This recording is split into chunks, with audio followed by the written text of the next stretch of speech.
నేను మీ అందరికి ఒకటే విజ్ఞప్తి చేస్తున్నా, సింగరేణిని దొంగతనం చేస్తున్నాడు, మీ బతుకులాగం చేసినోడు, మంచిగా ఉన్న రైతులను నాశనం చేసినోడు, మంచిగా ఉన్న సింగరేణి కార్మికులను ఆగం చేసినోడు ఈ రేవంత్ రెడ్డి, ఈ కాంగ్రెస్ పార్టీ.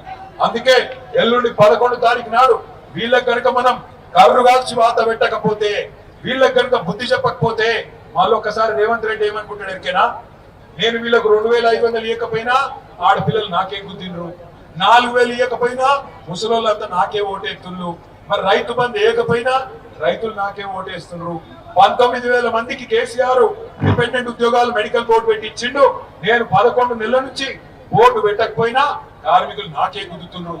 అసలు అప్పుడు నేను ఎందుకు వేయాలి అనుకుంటాను.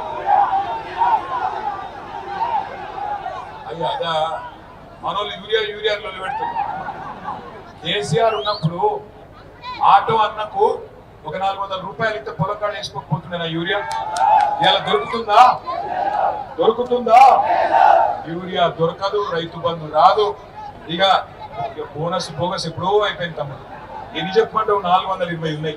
అందుకే నేను ఉత్తుతగానే అడగలే, మనకు సోయి వచ్చిన మాట నిజమే అయితే పక్కా రేవంత్ రెడ్డికి సురుకు పెడితేనే, రేవంత్ రెడ్డికి కర్రు కాల్సి ఎక్కకెళ్ళి వాత పెడితేనే చక్కగా అవుతాడు.